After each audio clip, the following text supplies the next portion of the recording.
morning, everybody. It is Thursday, January 25th, and today I have a wonderful friend of mine, Jerone Davidson, who's going to be joining us, and he is running for Congress in Arizona District 4, and I'm so glad that I met him during the 2022 campaign cycle, met him when he was running then, and he's become a good friend of mine. I just believe in all of his stances and where he wants to go and what he wants to do when he gets to DC. And the difference that this man will make is astounding. He is a former NFL player. He is a pastor, an author, a father of 5, a grandfather of 3. And so please welcome me and join me in welcoming Jerone Davidson. How are you? Oh, we're really blessed, excited to be on your show. Wow, this is great. It's looking great, Mary. I'm so excited to be here. Having a great morning, ready to share with the people our vision for a free future in America. Because as we know, freedom is at stake. The America that I grew up in, the America that you grew up in, those freedoms and those wonderful times, they're at stake for our children and grandchildren. And as you stated, I'm a grandfather, and I love my grandchildren. And I want them to have the wonderful years and the dreams and the freedom that I had in America. But what I'm seeing coming to the shores of America, and that's already in DC, it's really threatening and it's alarming. And I believe that's one of the reasons why I really got tapped on the shoulder by the Lord and by the people to get out here and fight for freedom. Well, and the first time that I heard you speak, it was at our LD 25 meeting. It was before the redistricting. And I was just so impressed with your passion and the truth that I felt that was coming out of your mouth. I was hit with that. You're not a politician, you're a man of God, and you're a man of your word. And that's what really stood out to me about you, Jerone. And that's why I've stuck by your side and supported you throughout all of this. And I know you're going to be victorious this go around. I'm certainly honored that to have someone of your stature, who's known to be a freedom fighter, who's known to be a America First fighter, to be standing with me, and to have the discernment to hear my message and to see me as a type of person who would keep my word, and I'm thankful for that. Well, and last Saturday, I met up with you because you're working on having these super Saturdays to where we get 5,000 signatures on petitions in a day. And it's amazing.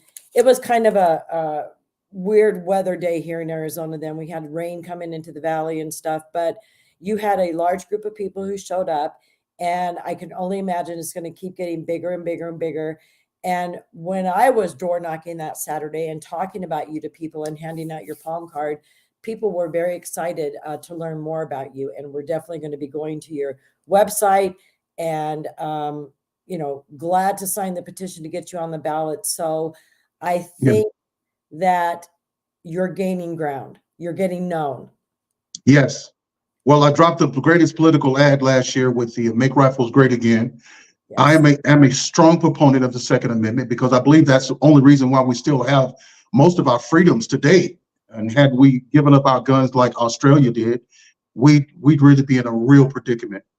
Also, I'm the only candidate in the United States that's running on an internet bill of rights, freedom of speech on social media platforms. And that's one of the ways that they were able to shift the elections the way they did, was because they silenced the conservatives, but yet they gave the bully pulpit to the liberals. And, our message couldn't get out. Even to this day, Mary, when I send out email blasts, no one knows. No one knows because it goes straight to spam. Or if we're asking for money on the because don't forget about this. All the platforms, social media, even the paid platforms, even the Cash App, PayPal, all of those are ran by social media platforms. So it's not just freedom of speech on your Facebook; it's freedom of speech on the money as well.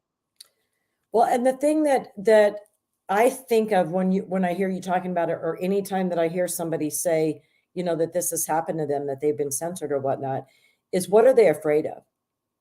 Why do they want to suppress us and silence us? Because we speak the truth, because we're fighting for the survival of our country, because we care about our fellow citizens. These are all the reasons why they want to silence us, Jerome. Right. Just imagine they were saying that all the things we were talking about was a conspiracy theory.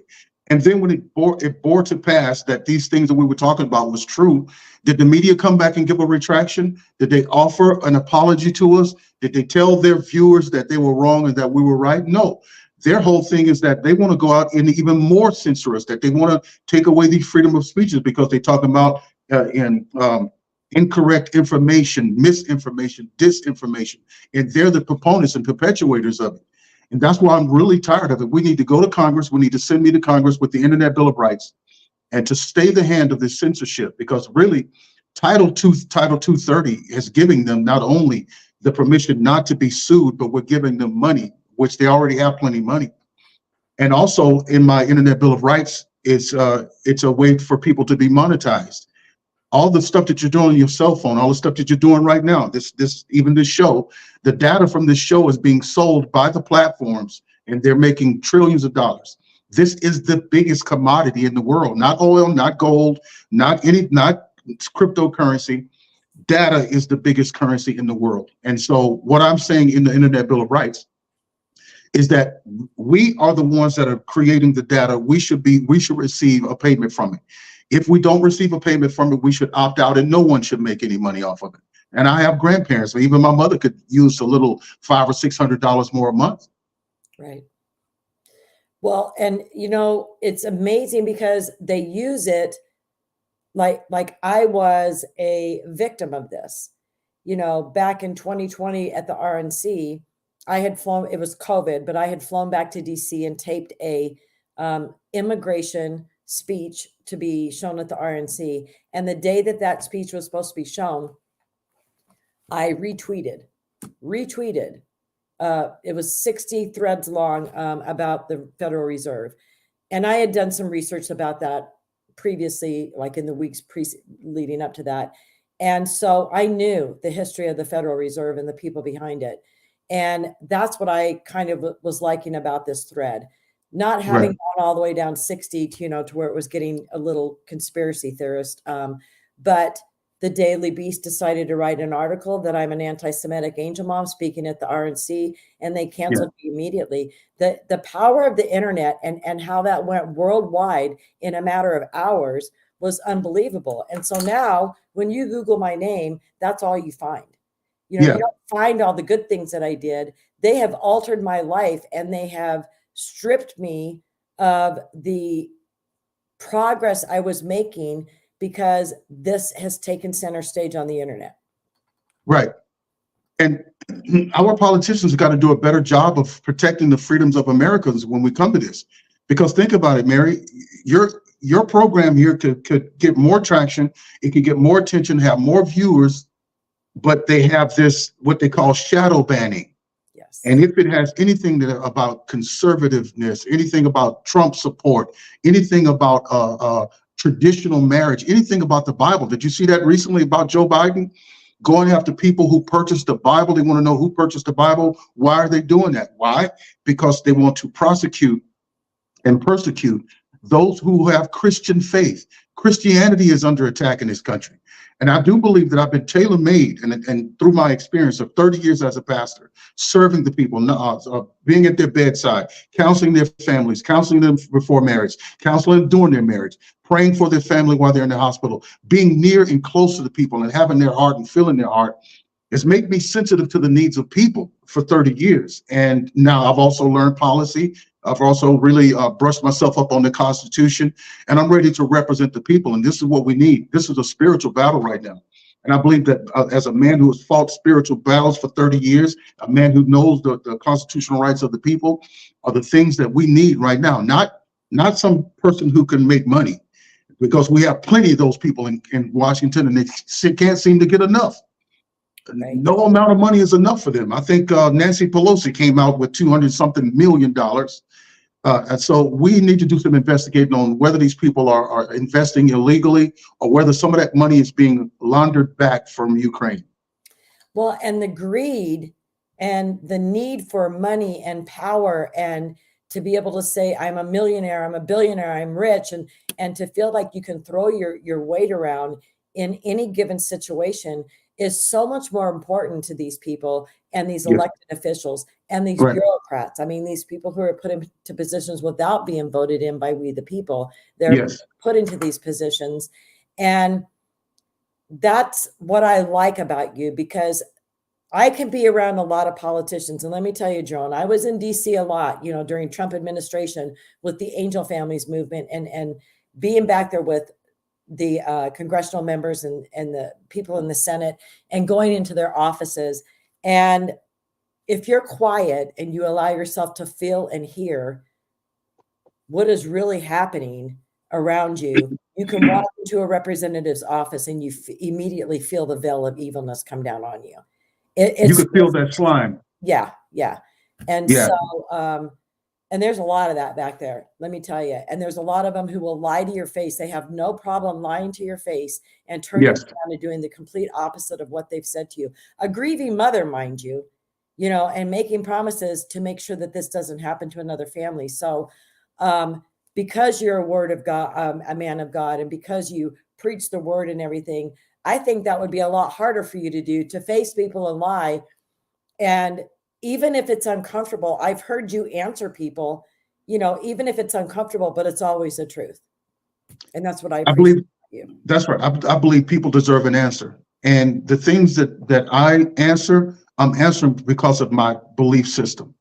And I vow to God, and I vow to myself, and I vow to the people that I will never, ever turn down my beliefs. Well, my beliefs are not being forced from my congressional seat if I do make it there. I'm not going to force my beliefs on the people, but I will keep freedom. I will enforce the Constitution. I will enforce the rule of law, and I will answer any question as honestly as I possibly can. I remember doing that debate last year at PBS right here at downtown. And they asked me, what did I feel about the elections? And I told them exactly what I felt about the elections. And a lot of people thought that was very bold, and I stood up for that. I said, if you're thinking that I'm not bold, you don't know me. Yeah, you haven't met me yet, or maybe you haven't seen my video, or maybe you haven't heard me speak. And this is exactly what we need right now. We need boldness to stand up. I think the Speaker of the House, Johnson, he needs, he's a Bible guy and he's a man of faith, but he needs more boldness. He needs more courage, because he needs to stand up for the American people. And there's no way we should be sending more money to Ukraine, and our borders are crazy. What's happening is just insane. But they don't seem to really take they don't really take that to heart right now, and I'd like to see that. Well, and they don't have a problem sending money to Israel, Gaza, any other country that you can mention to protect their borders and keep their people safe, when in the meantime, we've got open borders here, and you've got a Supreme Court that just ruled that the Border Patrol can continue cutting the concertina wire that Texas has put up. And you've got a country that is sideways. You've got some, court justices who are interpreting the law instead of enforcing our laws. Yes. And looking to the Constitution for the answers to the cases that are brought before them. And this is not a time to be silent, and it's not a time to pussyfoot around and sugarcoat things to people because you're afraid they're going to freak out or you're going to hurt their feelings, because this is a pivotal point in the history of the United States of America. And we do need strong people. We're in the position that we're in, Mary, because of weakness, because people didn't stand on their own beliefs, because they're afraid of what the woke left is going to say. Well, it's time to stand up against that. If they want to call me a racist, if they want to call me an Uncle Tom, if they want to call me a coon, N-word, well then so what? So be it. Those words, those are just your words. But I promise you, although I'm a pastor, I'm a former NFL player, and I still lift weights. I bench press close to 400 pounds. I'm always working on these hands. I'm always working on my self-defense. And if one of them hit me, I'm going to do what Jesus told me to do. I'm turning their other cheek. Right. I'm going to defend myself. As we all have the God-given right to do, right? Yes. So I was reading on your website, which that you say there's 4 points that stick out. We already talked about the Internet Bill of Rights, but you talk about protecting prosperity and freedom, protecting the border, and protecting children in education. Tell us more in a little bit of detail about those points and why those are so important to you. Well, protecting children and freedom.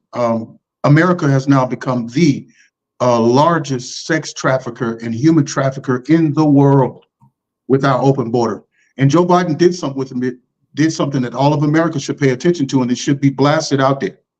That when they was checking the DNA at the border, that was giving them swab, and it was checking to see if the person that was with them was their parent. Well, Joe Biden stopped that. He removed that so that the children cannot be verified as to who they're with, whether those people are their parents or not. Why did he do that? Well, I believe in protecting life in the womb. I believe in pro-life. I believe that in life at conception. I believe that God has a plan for every child. And when I look at it from a biblical perspective, there was only 2 events in the Bible where humanity wanted to kill babies on a mass level. One of them was King Pharaoh during the time of Moses. And the other one was King Herod during the time of Jesus Christ. Well, that lets you know that there was a spiritual attack that was coming, trying to block these 2 deliverers that was coming. So I want to protect children. I want to protect education. I believe that people in lower income areas, Black children, lower income children, Black and brown children should have the right of school choice. And also that we shouldn't be teaching anything about racism. We shouldn't teach morals in public schools. You leave moral teachings up to the children, up to the parents, and up to the churches.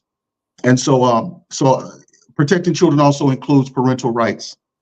Parental rights when it comes to education. They should have a say in what's being taught at the school instead of having these drag hours come in. And really, I looked at the statistics on the drag queen things. Those guys are not even, they're not even gay. They're not even transgender. They are pedophiles. Most of them are pedophiles. And they even have records of being pedophiles. So we have to protect the children. As far as protecting prosperity in America, stop spending. We need to recoil and reconnect to our own energy production right here in America. When Joe Biden unplugged the oil production and started depending on foreign oil, gas prices went crazy. Yeah. And with gas prices going crazy, it takes gas to take a truck to the grocery store. So now they got to pay, they have to be compensated for that. So everything just went crazy and inflation went up, and they were doing some crazy spending and still sending billions of dollars to Ukraine.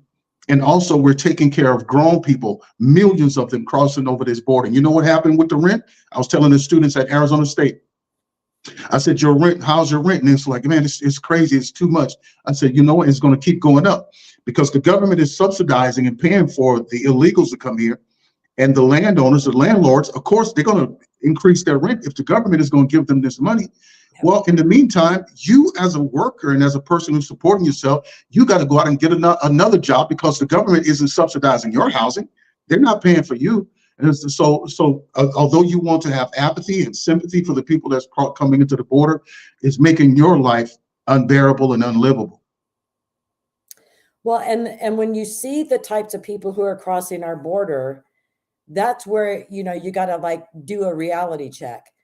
In times when it's amnesty is needed and people are fleeing their countries, it's children and women who are fleeing there in droves because they can't defend themselves. But this is fighting age men coming from all over the country. And we just had a video surface of a released terrorist who had been in prison for 12 years in a foreign country for terrorist-related activities, has just crossed the border into the United States and told the guy who was filming him, you don't know, you're too stupid to know who I am, but you will find out who I am. These are the types of people that the Biden administration is allowing to flow into our country. And I don't know what the end game is. I don't understand what the end game is, but there's 3 possibilities, and maybe they're a combination. One, they want to use them for voters.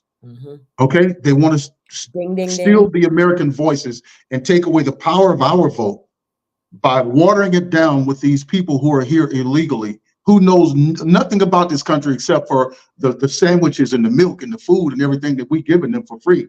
That's what they're enjoying. And so the second one is they want to fundamentally change the country. Changing the country by giving them continual and perpetual power. And then finally, this is what they call a takeover. Joe Biden said this in a speech. He says, after pretty soon, the Hispanics are going to outnumber you all, and you're going to be working for them or something like that. And he was talking to the Black community. This is what he's telling the Black community. You guys are going to have to learn Spanish. You're going to have to learn to listen to them, because they're going to come over here. And so he said he was going to do this, and they want to fundamentally change America. This is a repopulation program. Well, and it's a redistribution of wealth, because I was talking to Andy Biggs on my podcast Tuesday, and I did a lot of deep diving into the United Nations, Jerone, and I found this one site because I'm a big proponent of remittance tax.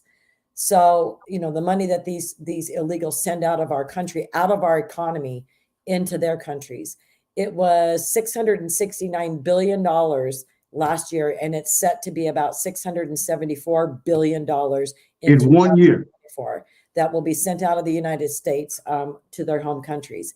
And on the United Nations website, there was a page that I went to about 8 reasons why remittances are good. And number 5 mentioned that, and it's all about the 2030 agenda and, redistributing the wealth. And this money is necessary to go to these countries to build them up out of the poverty that they're in. And so basically what the United Nations has taken on to themselves is they will tell us how the population of the world needs to be. They will be the directors of the redistribution of wealth. And as American taxpayers, we just need to shut up and take it. And we need strong leadership that's going to put a stop to this, get us out of the United Nations. The United Nations is actually using American taxpayer money to give to these illegals down in Panama, down in those countries surrounding the Darien Gap, giving them the directions on how to get up here. They're in the thick of it, Jerone, and they're using our money that the United States gives to the United Nations. They're using that money to help facilitate the invasion of our country. Yeah, I was all in agreement with President Donald Trump when he was talking about pulling out of the UN. They don't do anything for us except for take our money. And the other nations of the world are paying 30, maybe 3%, and America's paying, the rest of the bill. For what? To have anti-Israel and anti-America policies, to treat us like we're nothing and take our money. I'm totally against it. I'm completely against it. They're using entities like the World Health Organization, and all of them to take away the sovereignty of this country. So absolutely, I totally agree with you. Pulling out of them, I believe President Donald Trump is going to do it this time. I definitely hope he does. And if he does do that and I'm in Congress, I will support that 100%. Yes. And I envision you in DC as a voice of reason and somebody who can work with people on both sides of the aisle, because you have a way of gently and calmly explaining to somebody the fallacy in the way of their belief, they're believing and the road they're going down in policy making, and you're strong. But I also see that soft side of you that's able to come across not in an angry, mad, bullying kind of way. You've got a way about you, and I really think we need more people like that in DC, because a lot of these issues that are facing the country, Jerone, it's not a Democratic or a Republican issue. Just like they say that about the border all the time. Every issue that our country is facing is not a party line issue. It's an American issue. And people need to get a sense of logic and really start voting the way their constituents want them to vote. Because I guarantee you, if you poll the people, from these Democrats and some of the crazy conservatives, and you poll the people that they represent, is this how you would have wanted them to vote? I bet you resoundingly the answer is going to be no. Right. That's why I know that I can beat Greg Stanton. I mean, Greg Stanton has had an undefeated record against every Republican that has gone against him. Right. And I believe that we need to tell these other Republicans to take a seat. You've had a shot at him. You've taken a shot, you had your chance to do it, but you lost. And we can't afford a loss this time. We need to win the seat so we can go in and have a majority in Congress to support the policies that President Donald Trump is going to bring. People got to understand, this isn't a party deal. This is really a freedom deal. This is a humanity deal. And the type of entities that we're fighting against and we're dealing with are people who hate humanity. They want to depopulate us. They're going after our food supply. They're attacking our farmers around the world simultaneously. When you see thousands of cattle just dying out of nowhere, millions of chicken being killed because they said that it has a virus, and they're paying the farmers to kill their livestock. You have people like Bill Gates buying up hundreds of millions, hundreds of thousands of acres of farmland to vaccinate or put his vaccine into our food supply. You have people like Nestle, who are the Nestle family, buying up our water supply and telling us that human beings don't have a right to water. So we need people like myself who can see this thing as an attack against humanity, not against Republicans, not against Democrats. This is an attack on humanity, and we have to preserve it. And I can beat Greg Stanton on every platform. For one, he's placed children in harm's way by allowing the trans bathroom bill to take place. He supported that. Little girls are being raped by men who are confused in their sexuality. And then you also have him supporting women in men's sports, and women are being injured, and they're losing their records and losing opportunities to go to college on a full ride scholarship, to have access to the records that they're breaking because they're going against a man. It's not fair and it's not right. 100%. I agree with you on that. So is the Internet Bill of Rights the first thing you want to do when you get to DC? Is that one of the first bills that you're going to work on? What are some of the other important things that you think, that you've thought about that's needed and that you'll be good at getting passed? Immediately, we have to close the border. Because, without closing that border, nothing we're going to do is going to matter anyway, because those people are going to be used as voters to suppress the voice of conservatives like you and Americans who are concerned about our freedom. So we have to close the border. That's exactly when I have to close the border. I want to protect our farmers and our farmland. Our food supply has been under attack. Another thing I want to do is I want to stop Blackgate,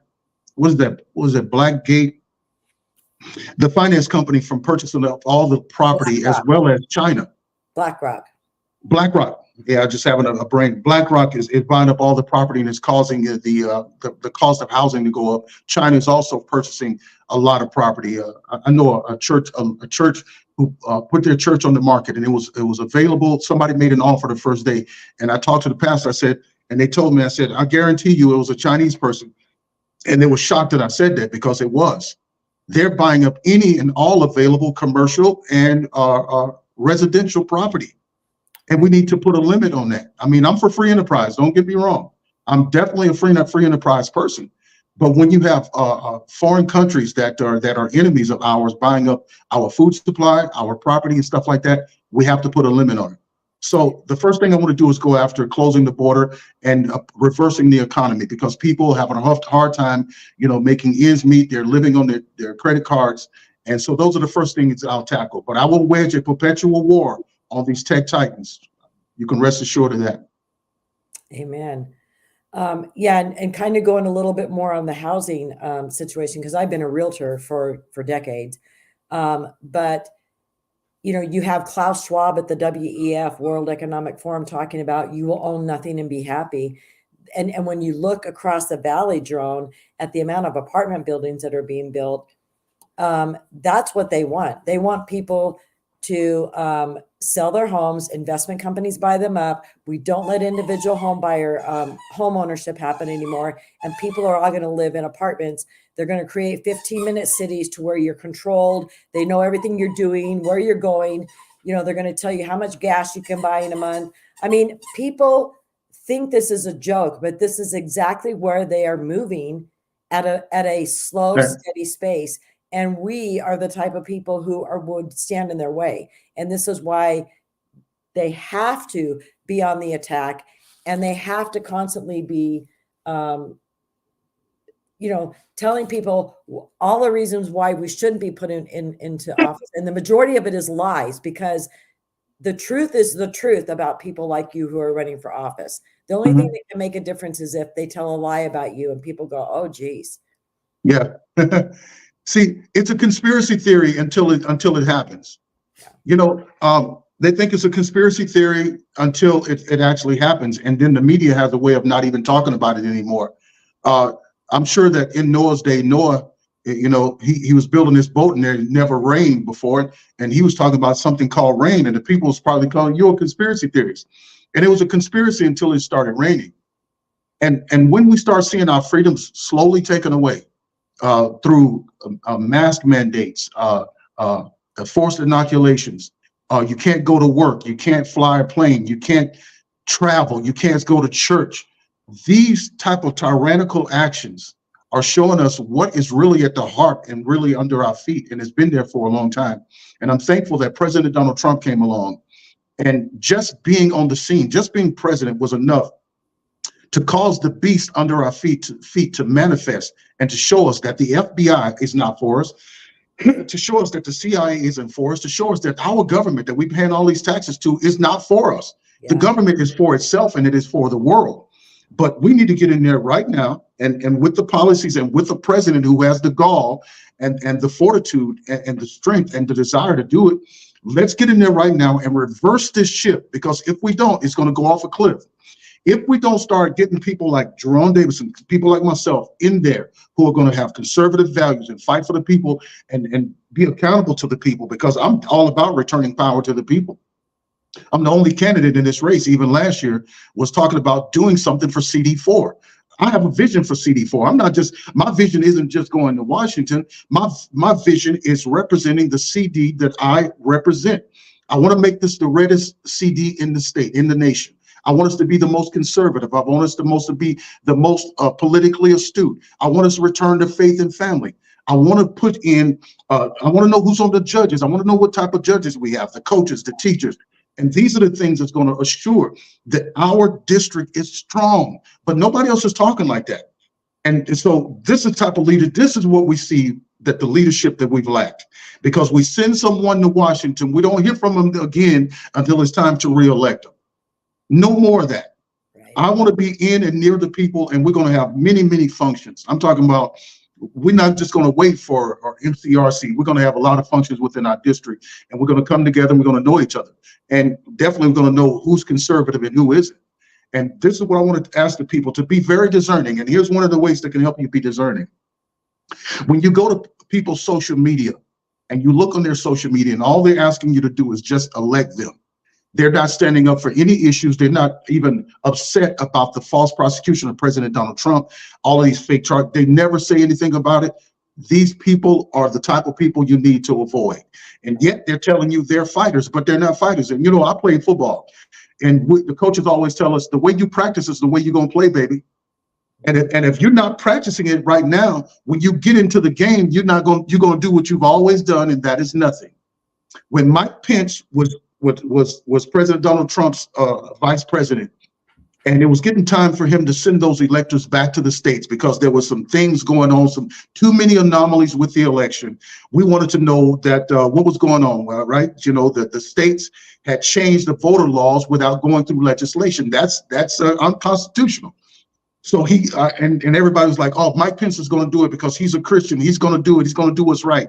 And I was looking. So I went to his Twitter account and I started looking up and down his Twitter account for years. And I was like, "Wait a minute! This guy never mentions any of the evils that they're going against President Donald Trump." I said, "He's not going to do it because he's not a fighter. He's a spineless jellyback dude that is there to get power and have a name." And surely he turned his back on us and stabbed us in the back. Right. Right. You know, and something that you said, return the power to the people. Isn't it sad that that's where we are at a point in this country that we actually have to say we're going to go there and we're going to return the power to the people, because it's we the people throughout the Constitution, you know, anything. That's what the founding fathers created this country on, was we the people. We are the people making the decisions.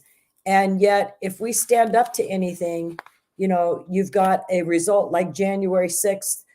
People, you know, 3 years later are still languishing in prison with no hearing, no nothing. And the whole basis behind that, Jerone, I believe personally, was to scare the bejeebies out of everybody to where you're not going to stand up against us.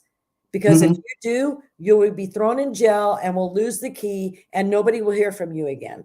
And so a lot of people who had maybe weren't as strong as you are, but who had a fight in them, we saw those flames being extinguished because they're afraid. You know, they're Right. afraid of Yes. a tyrannical government doing whatever I, they w- want to us.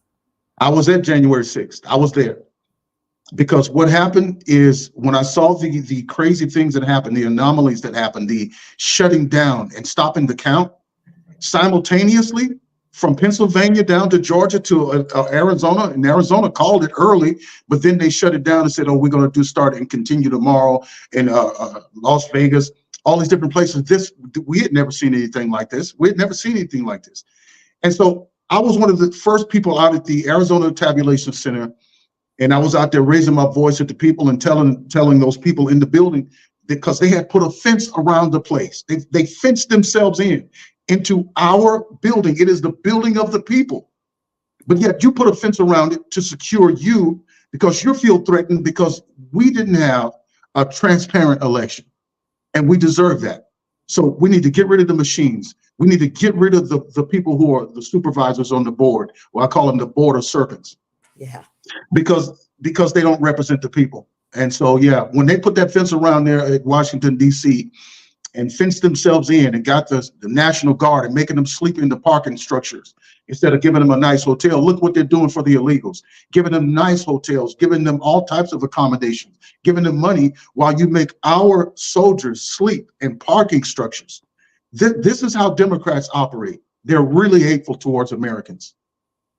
It baffles me how people, you know, even when they were talking to voters up in New Hampshire during their primary just yesterday, the other day, Tuesday, that they would even still support Joe Biden and the Democrats and they're like, oh, the economy's great. Oh my gosh, oh, the border's secure. How are people actually living that reality? How? Unless they're absolutely not paying attention. Well, this is what we see. We have the college kids who are being indoctrinated in the schools with hate America and love the world otherwise. You hate America, you hate the country. They've been indoctrinated. They're like zombies. Then you have the open border. Are you experiencing that over at ASU when you're walking around and talking to the kids going there? Yeah, but I'm an outgoing and outspoken Black dude. You understand it? It's hard for them to you know, it's hard for them to out talk me. You know what I mean? It's hard for them to do that. And before I know it, I got the audience. I'm the one talking. You're gonna sit down and listen. But you are hearing them say these type of indoctrinating statements and stuff. Oh, absolutely, absolutely. And some of them, do I support Israel? And it's like, why do you support Israel? Yeah, I support Israel because I believe in self-defense. Okay, if you attack me and then I hit you back, it's not my fault. You never should have hit me. So, you know, Hamas attacked them, and they're worried about the retaliation of Israel. And even Joe Biden is trying to stop them too. But I knew that. Joe Biden is really not Joe Biden. Joe Biden is Obama. Obama is the one behind this because he's a Muslim. He hates this country, and he has a dual allegiance in several ways. He has a dual allegiance because his father is from Africa. He has a dual allegiance when it comes to his faith, and he has a dual allegiance when it comes to his sexuality, because Obama is a known homosexual. He wrote it in his book that he was having sexual complications and desires towards men. And so those are his three allegiances. And we see that operating today, but that it's America last and it's other nations first. It is the open border. It is people can come in here but America means nothing to him. It's sad. But yeah, you know, I've said all along too, it didn't make any sense why him and Michelle would buy a place right there in DC and stay so close. You know, because when you've been the president for 8 years, just like, you know, you're ready to go. Adios, and we're out of there, and we're going to go, you know, spend our life in Martha's Vineyard in our mansion that we just bought, right? Right. Yeah. He is the trouble to this country. Yeah. He has been troubling this country. He's doing it. And it would be nice once we get into Congress to subpoena the records of his visitation records to the homes who's meeting him in Delaware, who's been coming into the White House, because unlike President Donald Trump and unlike presidents prior to him, there's a record of who's visiting the White House. Right. His stuff is sealed. They won't even allow us to even see some of this stuff. Of course, they release some people, but not all. Right. And so this is a threat to the American security. We don't know who's visiting this man. We don't know who's controlling this White House. And of course, his mental capacity isn't there. So I'm worried about who's directing him. And I believe that it's Obama. A lot of people feel that way, Jerome, that I talk to. It's like Obama 2.0, right? Yes. Having his third term and enjoying every moment of it. But Right. What do you think is the United States' greatest challenges right now, besides the border? Oh, the greatest challenge right now is the economy. The greatest is the economy, getting the nation turned back around. And racial division, racial tension. I think that's really big.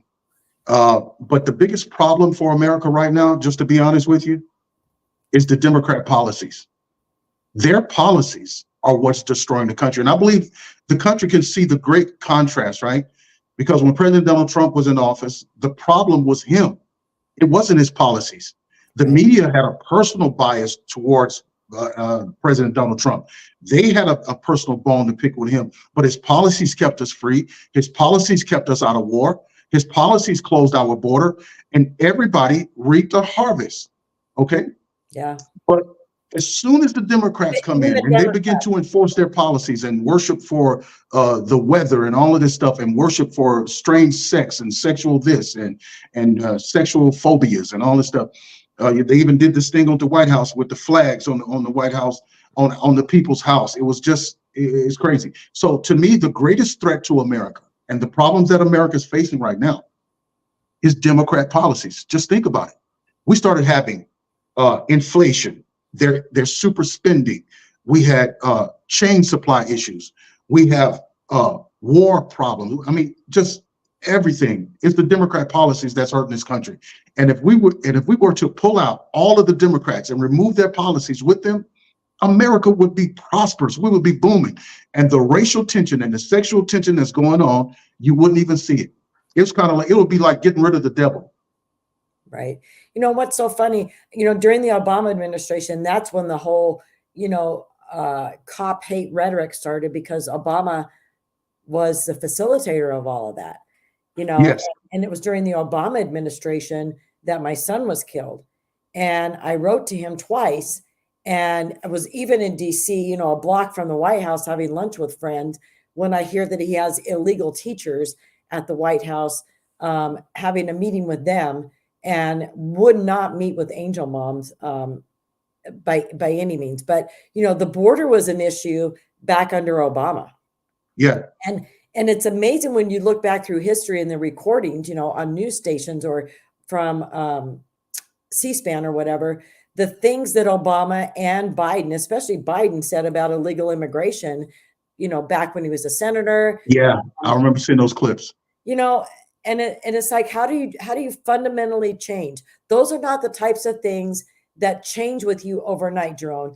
Those are things that you're lying about because of something that's happening with the bill or whatever.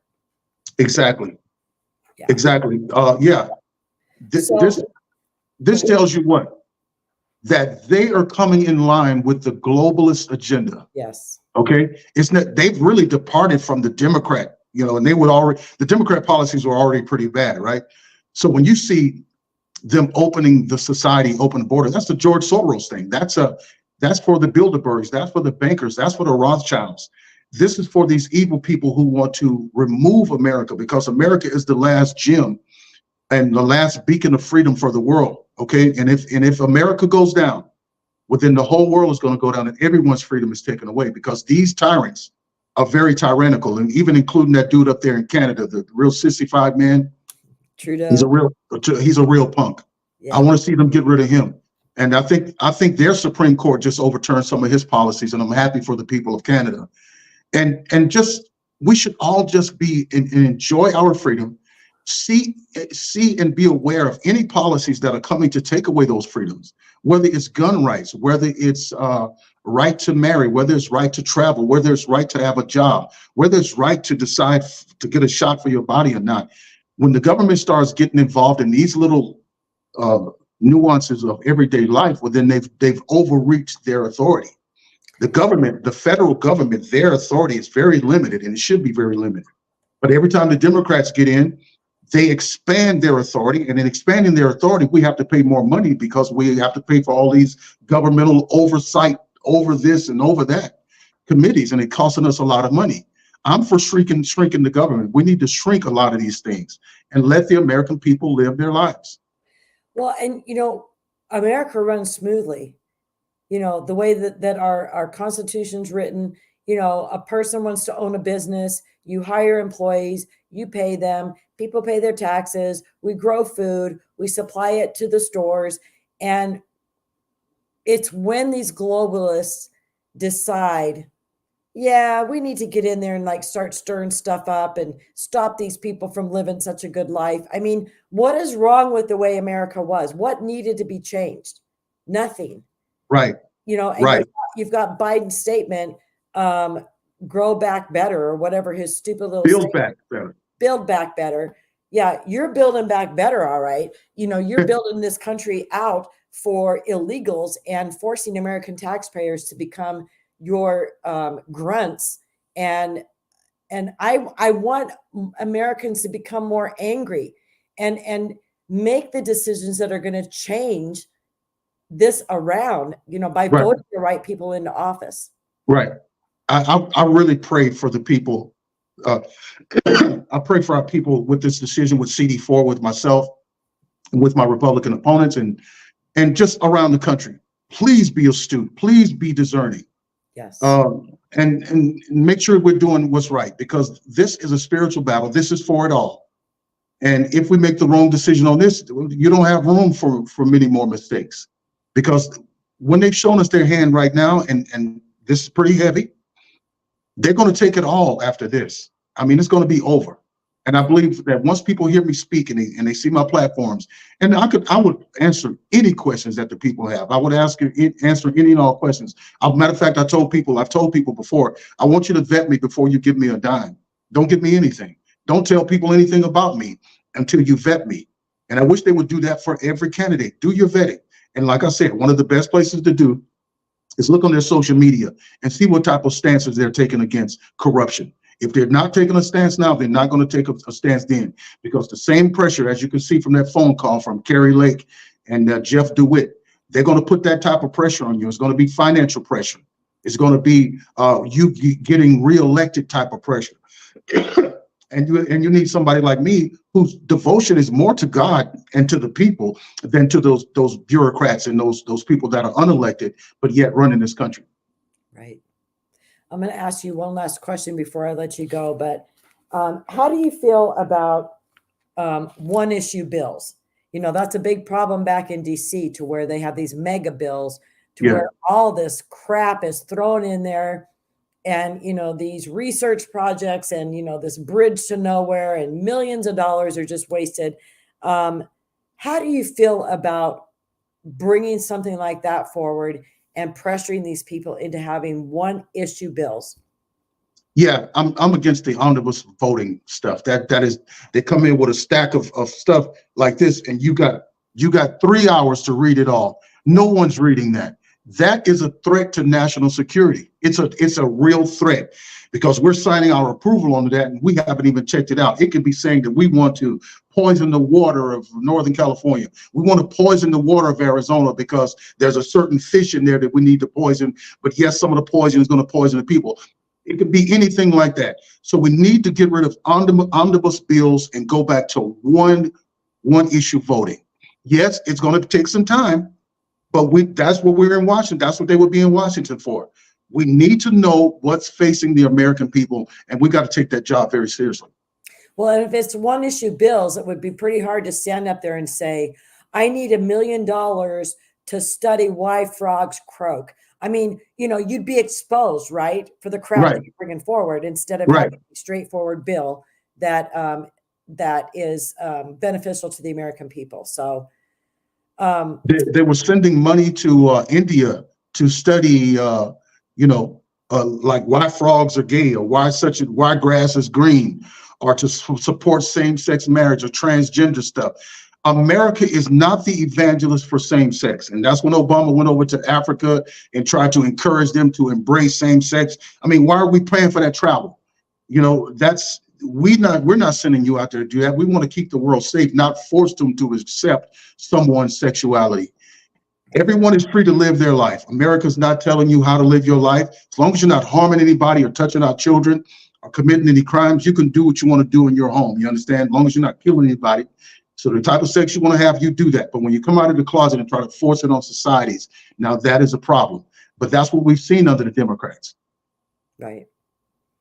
So please let everybody know what your website is, Jerone, of where they can go. They've had a chance to hear you and know what your policies would be, and what the top issues are, what you would go back to DC and fight for, the benefit of the people of America and Arizona specifically. But tell us what your website is so people can go and donate and support you and get you into office. I want y'all to help me with a movement. I'm asking everybody from around the nation, patriots, podcasters, to come to Arizona. Come to Arizona. Hashtag come to Arizona. We're going to knock doors. We're not going to wait on it. We're going to take it. We have to take this thing by force, and we have to put our actions where our mouth is. And there's no sense of complaining when you're just sitting on the sideline. You got to get in the game. Get in the game.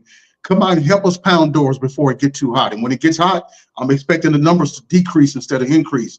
But come on out and help us get doing it now. My website is JeroneForCongress.com. JERONE forcongress.com. Let us do it by faith and let us do it by force. Thank you for joining me. And I'm so glad that my listeners were able to hear what your platform is and what you stand for. And just know that I support Jerone 100%. And I'm praying for your victory, Jerone. And you'll be my representative, which I'll be very, very happy about. Thank you for having me on, Mary. I'm so honored to be here. Thank you, everyone. Talk to you soon. Well, I was so happy that he agreed to come on the show. I'm really a huge supporter of his. He is he's a wonderful man. And I really think that he has his finger on the pulse of the changes that need to be made in DC. And like I said earlier, he's the type of guy that can go and talk to an angry Democrat and talk to a misguided Democrat and really have an honest conversation with them and bring them around to understanding why things need to be different. And those are the kind of people that we really need to be supporting and taking back to DC. And he's got a strong backbone, and he will fight for us. That I'm sure of. He mentioned, the Kerry Lake and the Jeff DeWitt thing. We got some drama going on in the Arizona GOP here. Our Arizona GOP chairman it was exposed that he had gone to senatorial candidate Kerry Lake's house and tried to talk her into not running for the Senate earlier in 2023. And so that's kind of a little upheaval right now in Arizona. It's all over the news everywhere. But pray that things get settled here and the Republican Party gets back on track in Arizona, because this needs to be the year of winning in Arizona, the year that we turn Arizona red again and take back the Senate seats, take back legislative seats, make the Arizona state legislative stronger so that we're able to override a lot of the vetoes that Democratic Governor Katie Hobbs is doing, the veto queen governor, and get some things done here in Arizona, which would include some state laws that we can put into effect that would make crossing the border into Arizona have a state law that would make it a crime to even cross our border and come in here. And to also encourage our law enforcement to uphold the law and arrest the people that are transporting illegals through the state of Arizona. That is against the law. SB 1070 parts of that law still stand that Russell Pierce put through, and transporting illegals through the state of Arizona is one of them. So a lot of things touching on and before I wrap up, but I hope you all have a great weekend. I will be back next Tuesday on the 30th, and my guest on that day will be former ICE Director Tom Homan. So I hope you all join us, and have a wonderful weekend.